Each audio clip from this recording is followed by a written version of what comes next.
Hello, ReCast creative team. This trip to Nepal is a very exciting opportunity for the business and for each one of you working on this promotional project. As with any trip to a foreign country, there will be a lot of cultural differences to work on, some of which we will discuss in this short training.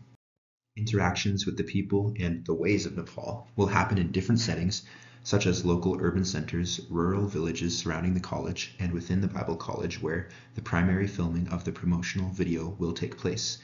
Not to mention that you will be staying in a home with relatives of the college's president adjacent to the college.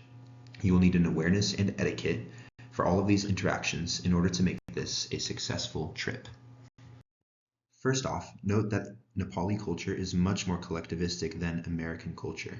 Their lives orient strongly around family, in part because it is a developing country.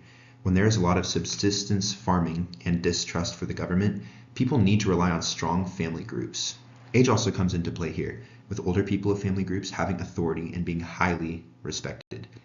Nepali people are great though, because they care about people deeply and love to talk and make friends. Another thing to be aware of is time.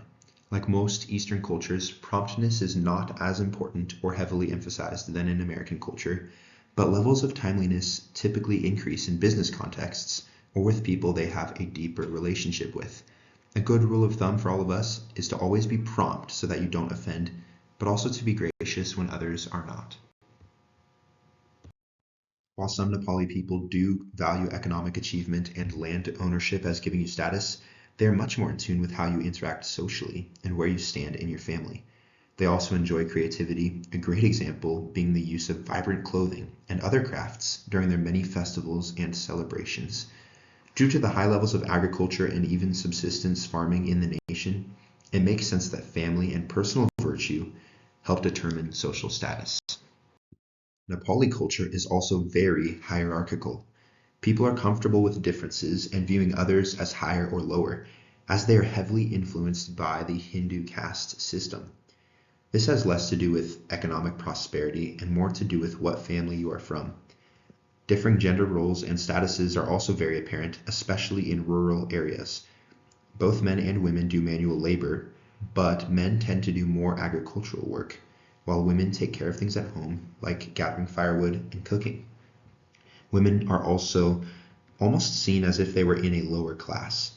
Interestingly, though, women in higher classes are more protected and go out less to maintain a good reputation.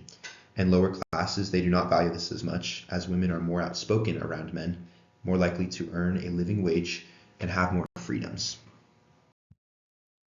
A couple other quick tips about Nepal include drinking. Drinking is not as strongly emphasized in Nepali culture as you might expect.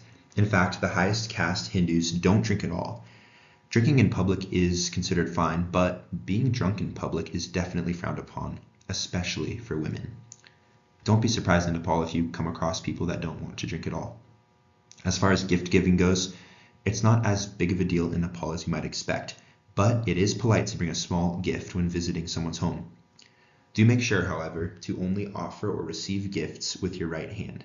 Gifts, monetary exchanges, eating, etc. should not be done with the left hand, as it is associated with unclean tasks. As a rule of thumb, only use your right hand, as it is much more respectful. Thank you for viewing this training. As it is very brief, please do more research. These two sites are great places to start.